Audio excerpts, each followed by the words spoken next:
Hi, welcome to Alpha GS. तो आज हम अपनी क्लास में शुरू कर रहे हैं।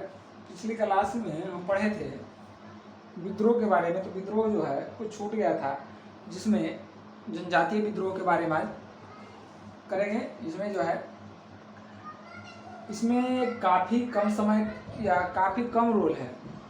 जनजातीय विद्रोह में भारतीय इतिहास का जो है, भारतीय इतिहास के पन्नों में अगर जनजातीय विद्रोह का बात किया जाए तो काफ़ी कम रोल है इसका, जो है ज़्यादा रोल नहीं है। लेकिन इसका जितना भी रोल है, इसके भारतीय स्वतंत्रता में इसका जितना भी अंश है काफ़ी महत्वपूर्ण है। राष्ट्रीय चेतना के दृष्टिकोण से, राष्ट्रवाद के दृष्टिकोण से, और जो है अपने संस्कृति अपने सभ्यता की सुरक्षा के दृष्टिकोण से जनजातीय विद्रोह काफ़ी महत्वपूर्ण है। तो आज हम जनजातीय विद्रोह के बारे में विशेष चर्चा करेंगे। जनजातीय विद्रोह, ठीक है, जनजातीय विद्रोह के बारे में चर्चा करेंगे। यह जो है काफ़ी महत्वपूर्ण होगा एग्जाम के दृष्टिकोण से, चाहे मुख्य परीक्षा हो, सिविल सर्विस के या राज्य लोक सेवा आयोग का मुख्य परीक्षा हो। इसमें काफ़ी क्वेश्चन पूछा जाता है, खास करके झारखंड और बिहार लोक सेवा आयोग, मध्य प्रदेश लोक सेवा आयोग में पूछा जाता है, लेकिन झारखंड और बिहार लोक सेवा आयोग का जो क्वेश्चन होता है जनजातीय विद्रोह पर काफ़ी क्वेश्चन पूछा जाता है। झारखंड तथा मध्य प्रदेश में सर्वाधिक जनजाति निवास करते हैं। वैसे अगर कहा जाए तो भारत में सर्वाधिक जनजाति निवास कहाँ करते हैं, तो मध्य प्रदेश में निवास करते हैं। लेकिन झारखंड का जनजाति जो है, अगर जनजातीय विद्रोह का बात करें तो ये जो है सर्वाधिक प्रचलित जो विद्रोह रहा था जनजातीय विद्रोह, वह झारखंड क्षेत्र से संबंधित है, उड़ीसा से आता है। वही क्षेत्र जो है आपको उसी क्षेत्र में आता है जनजातीय विद्रोह, ठीक है। तो सबसे पहले करेंगे कि जनजातीय विद्रोह का कारण क्या था, इसका आंदोलन का क्या कारण था। विद्रोह से अच्छा है एक आंदोलन का भी इसको कह सकते हैं, आंदोलन। जनजाति जो है विद्रोह तो किए, विद्रोह किस लिए किए, अपने आप को सभ्यता अपनी संस्कृति की सुरक्षा के लिए किए। जैसे आज भी है 371 से संबंधित है। 371 ए क ख ग घ अंग च छ ज तक जो है 371, तो 371 जो अनुच्छेद दिया गया है किस लिए दिया गया है, तो 371 जो अनुच्छेद दिया गया है भारतीय राज्य व्यवस्था में, भारतीय संविधान में, यह जो है जनजातियों के अपनी सभ्यता अपनी संस्कृति के बचाव के लिए विशेष राज्य का दर्जा दिया गया है अनुच्छेद 371 के तहत। तो फिलहाल हम पढ़ रहे हैं जनजातीय आंदोलन, जनजातीय विद्रोह या जनजातीय आंदोलन, इस पर हम चर्चा करेंगे। तो जनजातीय आंदोलन, कोई भी आंदोलन जो होता है एकाएक नहीं होता है। कोई भी आंदोलन का एक पृष्ठभूमि तैयार होता है, उसका जो है एक लंबा प्रक्रिया चलता है। कोई भी, जैसे हम हैं, आप हैं, या कोई भी है, एनीवे कोई भी है, एकाएक विद्रोह नहीं करता है। हम आपके घर आए, हम आपके घर में रह रहे हैं, एकाएक हम आपके विद्रोह नहीं कर सकते। इसके पीछे बहुत सारे कारण होता है, और ये जो कारण होता है काफ़ी लंबे समय तक चलता रहता है। तो जनजातीय विद्रोह जो हुआ यह भी उसी प्रक्रिया में चला, काफ़ी लंबा प्रक्रिया में चला। लोग तब जब लोग परेशान हो गए, किसी से अगर लोग परेशान हो जाता है किसी भी चीज़ से, तो उसके प्रति विद्रोह करता है। तो जनजातीय विद्रोह हुआ था। जनजातीय जो थे ये परेशान हो गए थे अंग्रेजों से, या कह सकते हैं ब्रिटिश शासन से ये लोग परेशान हो गए थे। ब्रिटिश शासन से परेशान होने के बाद जो है इन लोगों ने विद्रोह कर दिए। कई ऐसे विद्रोही थे, ऐसी जनजाति में कई ऐसी जातियां थी जो संवैधानिक सहायता भी लेना चाहा, संवैधानिक रूप से उस अपना जो है समस्या का निराकरण चाहा, लेकिन निराकरण नहीं होने के अंत में वो क्या हुआ, विद्रोह कर दिया, ठीक है। तो जनजातीय आंदोलन के बारे में करेंगे कि जनजाति जो थे भारतीय सभ्यता के, जनजाति जो थे भारतीय सभ्यता के मूल निवासी थे, भारतीय सभ्यता के मूल थे। इनका जो जीवन था, उनका जीवन कृषि के में था, कृषि रूपी था। यानी ये अपना जीवन का यापन जो है कृषि से करते थे, और स्वतंत्र रूप से कृषि करते थे। इसको करेंगे स्वतंत्र, सीधे करेंगे स्वतंत्र रूप से जो है कृषि करते थे, कृषि करके अपना जीवन यापन करते थे। परंपरागत अपनी जिंदगी जीते थे, जो उनकी परंपरा चला आ रहा था उसी के अनुसार अपनी जिंदगी जीते थे। लेकिन कुछ ऐसा हुआ कि इनकी ये स्वतंत्र जिंदगी, स्वतंत्र कृषि योग्य जिंदगी, स्वतंत्र परंपरागत जिंदगी को तबाह कर दिया गया, वो जो है छेड़छाड़ किया गया, तबाह किया गया। फलतः वे आंदोलन का हिस्सा बन गए, वे विद्रोह कर बैठे और उन्होंने इस चीज से छुटकारा करने के लिए, अपनी दास्ता से छुटकारा चाहने के लिए, उस जो उसमें हस्तक्षेप कर रहा था, उस हस्तक्षेप से छुटकारा के लिए जनजाति लोग विद्रोह किए और यह जो है विद्रोह जनजातीय विद्रोह कहलाया। ठीक है। उसके बाद आता है कि ये जो कृषि करते थे, कृषि किस प्रकार था? कृषि जो था बहुत इंपॉर्टेंट है। कृषि जो था झूम कृषि था, झूम कृषि, जनजाति विद्रोह झूम और डोरा कृषि करते थे ये लोग। ये जो पुड्डू भी कह सकते हैं इसको, पुड्डू विधि द्वारा कृषि करते थे। तो ये जो पुड्डू कृषि भी करते थे, पुड्डू और झूम की कृषि करते थे, स्वतंत्र कृषि करते थे। और ब्रिटिश जो है, ब्रिटिश सबसे पहले आए थे, क्या किए? जनजाति ब्रिटिश आए, ब्रिटिश आ गए, ब्रिटिश आए, ब्रिटिश का आगमन कहाँ हुआ? भारत में आगमन हुआ। भारत को अपना क्षेत्र बनाया। भारत को अपना क्षेत्र बनाने के पहले ये जो है ब्रिटिश के विरुद्ध सबसे पहले 1857 में जब क्रांति हुआ था। और कोई ये जो जनजाति विद्रोह 1857 की क्रांति के पहले तथा क्रांति के बाद दोनों भी अधिक जगह हुआ, लेकिन ये 1857 की क्रांति से जनजाति विद्रोह का कोई संबंध नहीं है। तो 1857 की क्रांति से कोई नहीं संबंध नहीं। भारत आया, ब्रिटिश आया भारत में, और भारत का जो एक निवासी था, जनजाति जिसको कहते हैं, जनजाति जो जंगलों में निवास करते थे, वो मूलतः कहाँ निवास करते थे? उड़ीसा कह सकते हैं, मध्य प्रदेश एरिया कह सकते हैं, झारखंड, बिहार झारखंड उस समय था, झारखंड एरिया कर सकते हैं। ये जो है आंध्र प्रदेश में भी कुछ क्षेत्र में निवास करता था। यहाँ जो है आए और इनकी जिंदगी में दाखिल लिए, इनकी जिंदगी में आए और इन्होंने क्या किया? सबसे पहले अंग्रेज आए तो इनके कबीला का जो होता था, जनजाति के कबीला का सरदार होता था। जनजाति कबीलों में सरदार होता था। ठीक है। सरदार को इसने जमींदार बना दिया। सरदार को इसने क्या बना दिया? जमींदार बना दिया। और जब जमींदार ही बन गया तो किसका प्रतिनिधित्व करने लगा? ब्रिटेन का प्रतिनिधित्व करने लगा, ब्रिटिश शासन का प्रतिनिधित्व करने लगा। अब ब्रिटिश शासन का तो प्रतिनिधित्व करने लगा ये जमींदार। अब ये जमींदार के द्वारा ब्रिटिश शासन जो है नया कर नीति लागू किया। टैक्स जिसको कहते हैं टैक्स सिस्टम लागू कर दिया। अब टैक्स सिस्टम जो लागू हो गया, पहले जो है सरदार को टैक्स देता था, कुछ हिस्सा देता था, लेकिन नया कर नीति के तहत भाई जो ये कहेगा वही जमींदार कहेगा, और जमींदार के अनुसार जो टैक्स लगाना है ब्रिटिश शासन के अनुसार वही जमींदार इसको टैक्स लगाएगा। टैक्स ज्यादा हो गया। ये नया टैक्स नीति जो है इसको पूरा शोषण किया। जब शोषण किया तो क्या हुआ? लोगों में गरीबी आई। और शोषण, जब किसी का शोषण होता है तो अंततः एक विद्रोह का कारण बनता है। जब शोषण आरंभ हुआ जनजाति लोगों में, तो जनजाति के, यहाँ तक कि जनजाति का जो बढ़िया किसान था उस पर भी ये शोषण करने लगा। किसके द्वारा? जमींदार के द्वारा शोषण करने लगा। अब ये जो किसान शोषण कैसे करता था? सब नॉर्मल सब देखे हैं, या जो मूवी में भी दिखाया जाता है और भी। तो जमींदार क्या किया? किसान को पैसा दिया। किसके लिए? कृषि के लिए, क्योंकि ये किसान जो है गरीब है, फसल उत्पादन नहीं हुआ। भारत की कृषि क्या था? वो प्रकृति पर निर्भर था, मानसून पर निर्भर था, उपज नहीं हुआ।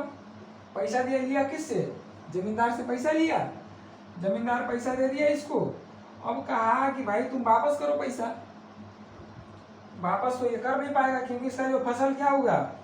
बर्बाद हो गई। एक साल अगर फसल बर्बाद हुआ, फिर इसका जो है ये जमींदार चक्रवृद्धि ब्याज चक्रवृद्धि ब्याज लगाया और इसका जो है मूल से कई गुना सूद वसूलने के बाद भी इस जमींदार का इस किसान पे कर्ज बना रहता था। अंततः यह जो जमींदार था किसान का जमीन क्या होता लेता था, जमीन हड़प लेता था और ये जो है किसान क्या बन जाते थे, किसान से मजदूर बन जाते थे, किसान से मजदूर बन जाते थे। इतना शोषण किया जाता था किसके द्वारा, ब्रिटिश काल या ब्रिटिश राज शासन के द्वारा। जो सरदार कबीला का सरदार जमींदार बना था उसी के द्वारा क्या क्या किया जाता था, शोषण किया जाता था और किसान जो है अंततः मजदूर बन जाते थे। इस शोषण के खिलाफ कई ऐसे नेता थे जैसे सिद्धू कानू, बिरसा मुंडा, ये जो है खिलाफ आवाज उठाए और जो है विद्रोह कर दिए। ठीक है, पहला कारण। दूसरा कारण था शोषण के साथ साथ जो है बेगारी प्रथा, बेगारी प्रथा का बहुत तेजी से वृद्धि हुआ। बेगारी क्या करता था, बेगारी प्रथा जो होता था, बेगारी प्रथा किसको कहते हैं, बहुत इंपॉर्टेंट है। बेगारी प्रथा जो होता है बिना मजदूरी का काम करना, बिना मजदूरी का काम करना बेगारी प्रथा कहलाता है, बेगारी कहलाता है, बेगार है। ठीक है, बिना मजदूरी का ये काम करवाता था। मजदूरी भी सारा दिन पूरा टाइम ले लिया, मजदूरी के नाम पर कुछ नहीं, रोटी में दे दिया तो दे दिया, नहीं दिया तो वो भी नहीं, और वो जाए पूरा काम कराए। ये भी एक तरह का शोषण है, शारीरिक शोषण। तो ये जो इसके खिलाफ भी आवाज उठाया और अंततः जो है विद्रोह कर दिया। ठीक है, उसके बाद तीसरा कारण क्या हो सकता है, तीसरा कारण हो सकता है ईसाई जो है, अंग्रेज किस लिए आए थे भारत में, व्यापार करने के लिए आए थे, राइट, व्यापार करने आए थे, अंग्रेज व्यापार करने आए थे। व्यापार के साथ साथ क्या आए थे करने, ईसाई धर्म का प्रचार प्रसार, ईसाई धर्म का प्रचार प्रसार करने आए थे, प्रसार करने आए थे। तो ईसाई धर्म का प्रसार तो मैदानी क्षेत्रों में हो गया, लेकिन जंगली क्षेत्रों में नहीं हुआ, पहाड़ी क्षेत्रों में नहीं हुआ। तो इसके लिए क्या किए, ये जो है इस जनजाति सभ्यता में यह घुस गया ईसाई मिशनरी। ईसाई मिशनरी घुस करके क्या क्या हुआ, ईसाई धर्म को प्रचार प्रसार करने लगा। प्रसार कैसे करने लगा, अपना स्कूल को खोला, स्कूल खोल के अपने स्कूलों में क्या बोलता है, इस्लामिक धर्म के से, इस्लाम धर्म के अनुसार जो है तरह यह भी जो है ईसाई धर्म अपने मिशनरियों में ईसाई धर्म का शिक्षा देने लगे, अंग्रेजी शिक्षा देने लगे। फलता क्या हुआ, अभी जो है ये जनजाति लोगों को ये लगा कि हमारा जो धर्म है, हमारा जो संस्कृति है, हमारी जो सभ्यता है, इस पर गहरा आघात है। हमारी सभ्यता को खत्म कर दिया जाएगा, हमारी सभ्यता को बर्बाद कर दिया जाएगा, हमारे धर्म को बर्बाद कर दिया जाएगा। इसीलिए ये जनजाति जो है इसके जो विद्रोह कर बैठे। अब एक चीज मैं आपको बताता हूं,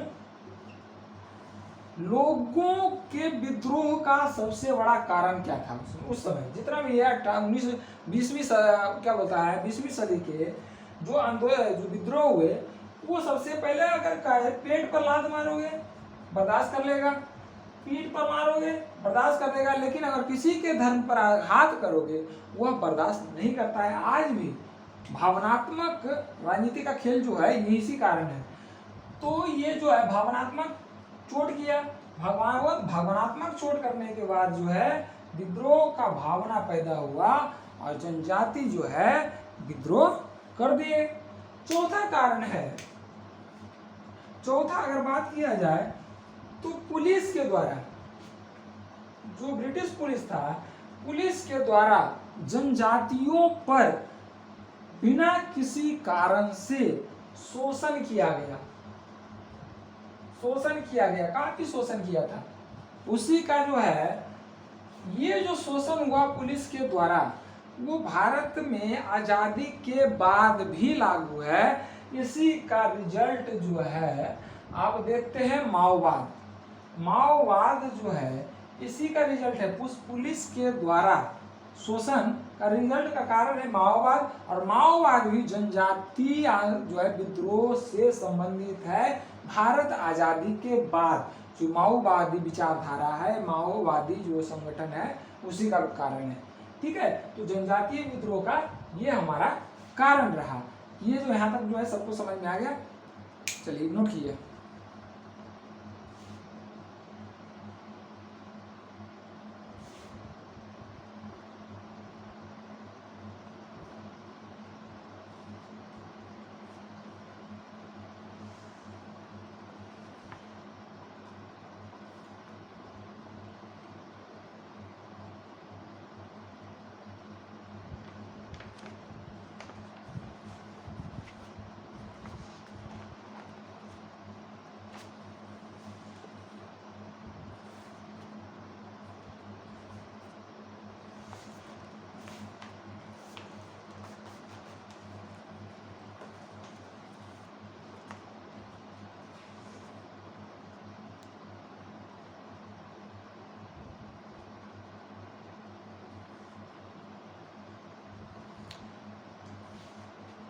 चलिए हो गया, राइट।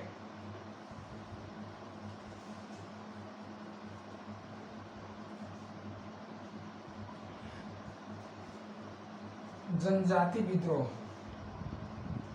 भाई काफी जो है महत्वपूर्ण है, जनजाति विद्रोह। अब देखिए मैं आपको बताता हूं, जनजाति जो थे, जनजाति विद्रोह किए। अब जनजाति विद्रोह किए तो सबसे बड़ी चीज थी, जनजाति विद्रोह जब हुआ था, जनजाति लोग विद्रोह किए, जनजातीय विद्रोह हुआ, तो क्या इसका जो है सबसे महत्वपूर्ण क्या था, ये जो जनजाति विद्रोह थे, कबीला लोग, कबीला में कबीलाई जिंदगी जीते थे। कबीला के जो लोग होते थे इकट्ठा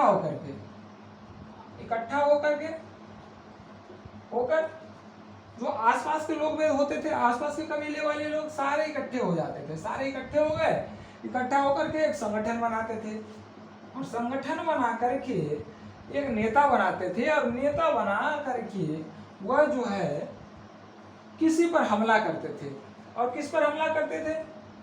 जमींदारों पर हमला करते थे, जागीरदारों पर हमला करते थे, और किस पर हमला करते थे? पुलिस पर हमला करते थे, पुलिस पर हमला करते थे, हकीम पर हमला करते थे। ये लोग क्या था? ये लोग शोषक वर्ग था, और ये जितने भी शोषक वर्ग थे इसको हमला करते थे।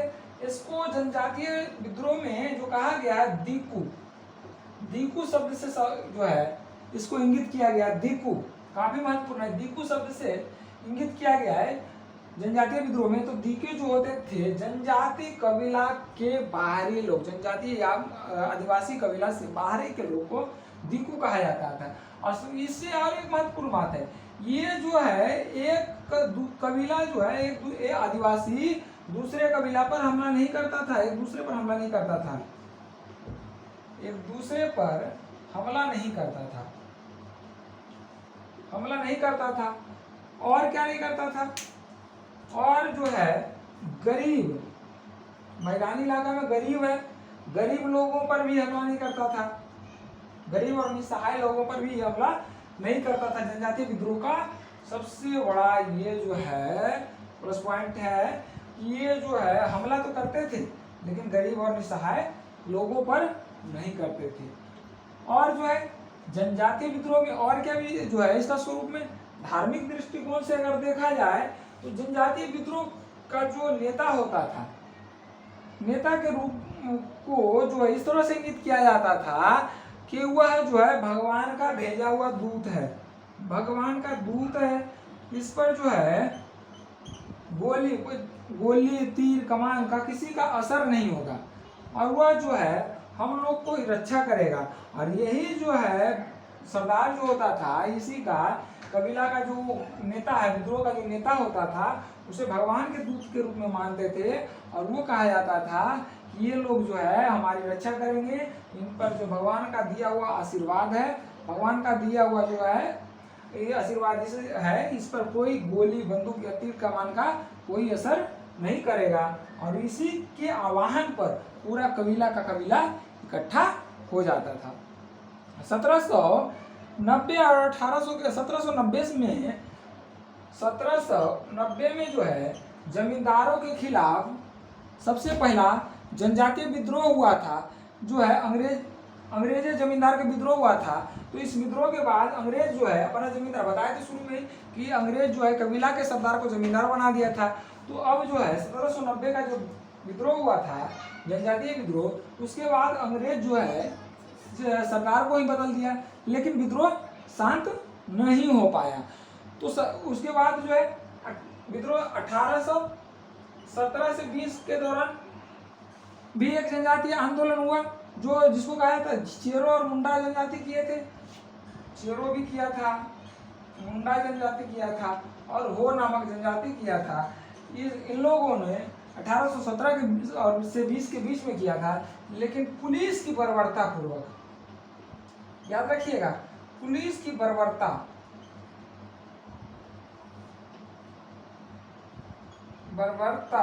पूर्वक इसे दबा दिया। पुलिस की बर्बरता का कारण क्या हो, मतलब पुलिस जो है तरीके से, यानी जो है बेरहम तरीके से, निर्दयी तरीके से उसको रौंदा काटा मारा।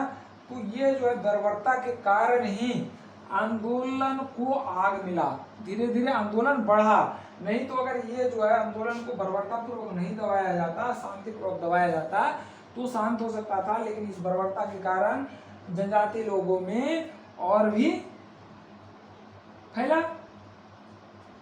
और क्या असंतोष फैला, विद्रोह की भावना को फैला।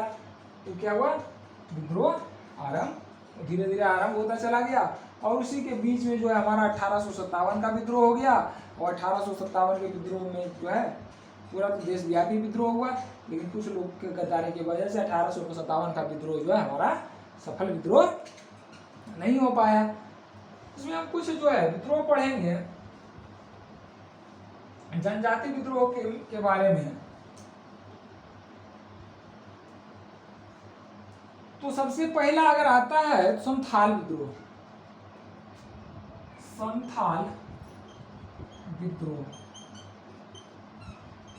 संथाल विद्रोह बहुत इंपॉर्टेंट है। संथाल विद्रोह, ठीक है, संथाल विद्रोह काफी इंपॉर्टेंट है।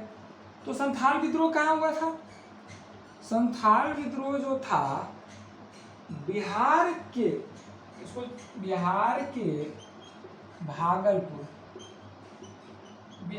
भागलपुर में दमन एक पोह नामक जगह है। दमन एको नामक जगह है जहां 600 संथाल इकट्ठा हो गए, और इकट्ठा होकर के वहां के जमींदारों के प्रति विरोध कर दिए। अब जमींदारों के प्रति विद्रोह का कारण क्या था, इसका जो बताए हैं कि जमींदार क्या करता था, एक किसान को एक मजदूर बना देता था। कैसे? शोषण करके, उसके जमीन को हड़प के, जमीन के साथ साथ जमीन जायदाद, उसके घर, यहाँ तक कि जो है इज्जत को भी हड़पा जाता था। ये इतिहास जो है कुछ जो कट्टरपंथी इतिहासकार हैं उन्होंने पूरा चर्चा किया, बाकी जो इतिहासों में इसका चर्चा नहीं किया गया है। तो ये जो है जितना भी था जमींदार जी, क्या बोलता आपका क्या कहता है, जमीन जायदाद और जोरू, ये तीनों चीज को हड़प लेता था। और ये तीनों चीज जो हड़पा, साथ साथ जब इसका सारी चीज हड़प गया तो क्या करेगा, विद्रोह तो करना आसान बात का क्या बोलता है, लाजमी है। हमारा सारा कुछ चला जाएगा, हम विद्रोह नहीं करेंगे तो भाई इसमें तो हमारे में खून नहीं पानी होगा फिर। उसी तरह से जो है जमींदार मेहनती लोग थे, उनका सारा हक हड़प लिया गया। तो संथाल लोग 600 संथाल जो थे 30 जून 1855 को 30 जून 1855 को विद्रोह की शुरुआत किया। इस विद्रोह की शुरुआत सिद्धू और कान्हू नामक दो भाई थे। सिद्धू और कान्हू नामक दो भाई थे। इन्होंने 30 जून 1855 को 600 संथालों को लेकर के यह जो है संथाल विद्रोह कर दिए। लेकिन इस विद्रोह को जो है पुलिस दबा दिया। सिद्धू और कान्हू जो थे वही वाला कहानी थे, दैवीय शक्ति वाला। दैवीय शक्ति इनको प्राप्त है, इन्होंने आवाहन किया और 600 संथाल को इकट्ठा कर लिया, और 600 संथाल को इकट्ठा करने पर वहां तबाही मचा दिया, पूरा त्रयमाम कर दिया, क्या बोलता है, मैदानी इलाकों में। उसके बाद जो पुलिस की बर्बरता के द्वारा इसको दबा दिया गया, और अंत में क्या हुआ, यह जो है इसका रिजल्ट हुआ, इसको तो दबा दिया गया, लेकिन यहाँ जो निर्माण हुआ, एक फल इसको क्या मिला, रिजल्ट क्या हुआ, परिणाम क्या हुआ, यहाँ जो परगना, संथाल परगना का गठन किया गया। संथाल परगना का गठन किया गया। अब इसमें यह कहा गया अंग्रेजों के द्वारा कि इसकी सभ्यता, इसकी संस्कृति पर कोई हस्तक्षेप नहीं किया जाएगा। बराबर। संथाल विद्रोह।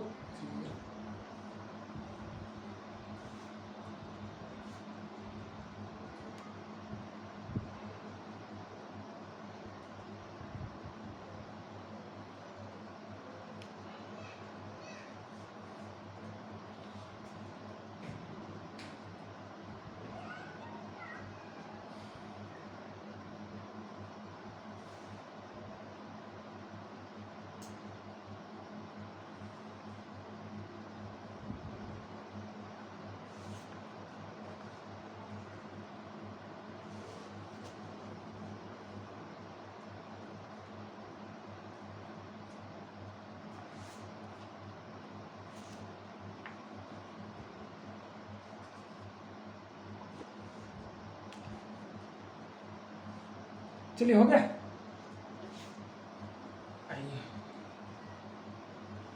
अब आता है, अगर आंदोलन की बात करें, और सारे आंदोलन आता है, रंपा विद्रोह, हो विद्रोह, तो जो और भी सबसे महत्वपूर्ण है विद्रोह, उसी के बारे में चर्चा करेंगे, क्योंकि ज़्यादा पूछता नहीं है उसमें, रंपा का विद्रोह में, ये सब में तो सबसे हम जो महत्वपूर्ण है उसी विद्रोह के बारे में चर्चा करेंगे, जनजाति वाले में। तो आता है एक मुंडा विद्रोह। मुंडा विद्रोह, मुंडा जनजाति, मुंडा विद्रोह जो है मुंडा जनजाति के द्वारा किया गया, और इसे जो है अगर दूसरा विद्रोह उलूगन विद्रोह, उलूगन विद्रोह के नाम से भी जानते हैं। यह जो विद्रोह था बिरसा मुंडा के द्वारा किया गया था। यह विद्रोह बिरसा मुंडा के द्वारा किया गया था। मैं इसको बता देता हूँ, इसलिए महत्वपूर्ण है क्योंकि यह जो विद्रोह था इतिहास में काफी महत्वपूर्ण विद्रोह है। इस विद्रोह होने से पहले यहाँ के जो मुंडा जनजाति थे, इन्होंने संवैधानिक तरीके से, या वैधानिक, जिसको वैधानिक तरीके से, जो रूल होता है वैधानिक तरीके से अपनी समस्या का समाधान करने की कोशिश की, नहीं हुआ।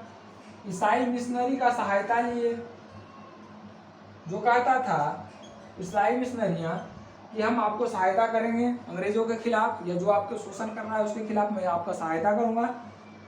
ईसाई मिशनरी, वो भी सहायता नहीं किया। तब जाकर के अंत में उन्होंने विद्रोह का सहारा लिया और अपनी समस्या का निदान किया। ठीक है। बिरसा मुंडा क्या थे? बिरसा मुंडा जो है एक बटाईदार का पुत्र था। क्या था? एक बटाईदार का पुत्र था। बटाईदार का पुत्र। यह जो है बटाईदार बढ़िया, क्या जनजाति में बढ़िया से रहने वाला या बढ़िया से खाने, थोड़ा सा अमीर व्यक्ति हो जाता है, तो बटाईदार का पुत्र था। यह जो है इस पढ़ा लिखा था। कहाँ पढ़ा था? ईसाई मिशनरी में पढ़ा था। ईसाई मिशनरी में, तो यानी जो कह सकते हैं कि पहले ईसाई बन गया था बिरसा मुंडा, बाद में जो है इसने वैष्णव धर्म को स्वीकार कर लिया था।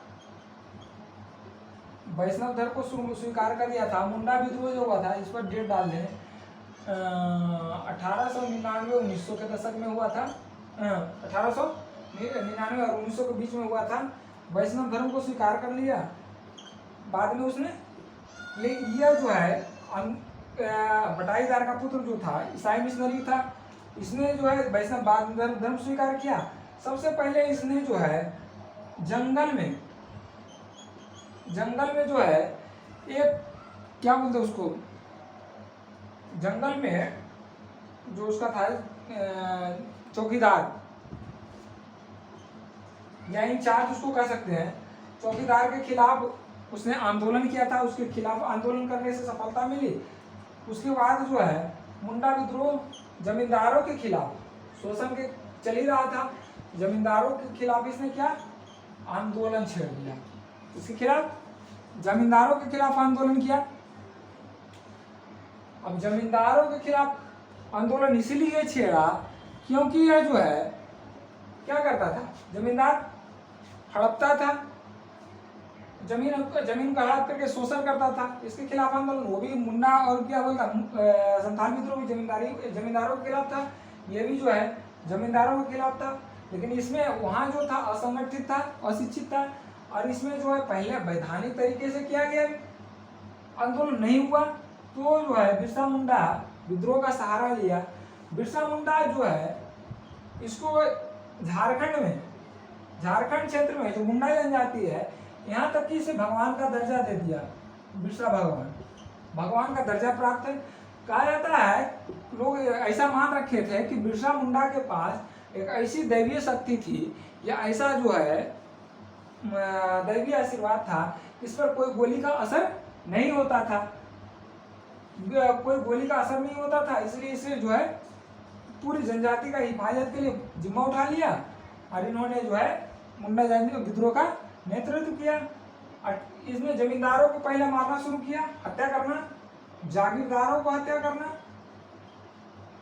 और क्या हो सकता है, जमींदार, जागीरदार, पुलिस पर जब जो है पुलिस पर हमला किया तो वहाँ का जो था लॉ एंड ऑर्डर जो है पूरा चरमरा गया और 1900 में बिरसा मुंडा को गिरफ्तार कर लिया गया। गिरफ्तार करने के बाद जो है आंदोलन अपने आप बंद हो गया, दमन किया गया, आंदोलन को दमन हो गया। लेकिन इसका रिजल्ट जो क्या आया, इसका जो रिजल्ट आया, इस क्षेत्र में रैयत बाड़ी प्रथा लागू कर दिया गया। यह जो क्षेत्र था, छोटा नागपुर का क्षेत्र था, उत्तरी छोटा नागपुर, अभी आली बिहार का हिस्सा है, उत्तरी छोटा नागपुर, दक्षिणी छोटा नागपुर का हिस्सा। इस क्षेत्र में इसको जो है लागू कर दिया गया रैयत बाड़ी प्रथा। जब हम रैयत बाड़ी प्रथा जब पढ़ा रहे थे तो उस समय जो है उसमें चर्चा सुने होंगे। रैयत बाड़ी प्रथा क्या है, एग्जाम में पिछले जो है एग्जाम में 2-3 एग्जाम में रैयत बाड़ी प्रथा के बारे में पूछ चुका है।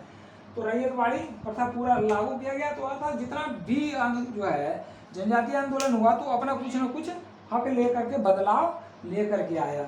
ये जो है हमारा मुंडा जनजातीय विद्रोह का मुंडा विद्रोह था।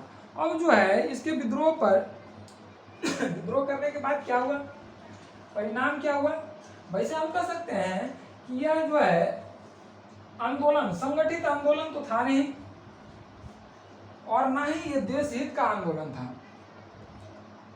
जो जनजातीय आंदोलन था ना ही संगठित आंदोलन था, ना ही देश हित का आंदोलन था। तो ये जो आंदोलन था अपनी सभ्यता अपनी संस्कृति का आंदोलन था, जनजातीय आंदोलन, जिसकी अपनी सभ्यता और संस्कृति की सुरक्षा के लिए, अपनी सभ्यता संस्कृति को बरकरार रखने के लिए जनजातीय आंदोलन किए। बाद में यह जो है आंदोलन धीरे धीरे जैसे पढ़े लिखे लोग आ गए, बिरसा मुंडा आ गया, तो राष्ट्रीय चेतना की ओर बढ़ता चला गया, राष्ट्रवाद की भावना पैदा होता चला गया। और इन्होंने आम जनता या जनजातीय क्षेत्रों में जो है राष्ट्र की बात की भावना को बढ़ाया। फलता आगे कई जनजातीय विद्रोह होता गया। और जो है जैसे रानी गडलियू का विद्रोह हो गया, रंपा विद्रोह हो गया, ये सब जो है इसी विद्रोह का कारण रहा। अगर एग्जाम में ये सब क्वेश्चन आएगा, जनजातीय विद्रोह से कोई भी क्वेश्चन रहेगा, इतना से ज़्यादा क्वेश्चन रहेगा नहीं, तो आप जो है इसको बना लेंगे, इसमें कोई भी क्वेश्चन छूटना नहीं चाहिए। ठीक है, तो अब जो है क्वेश्चन सोल्व करें।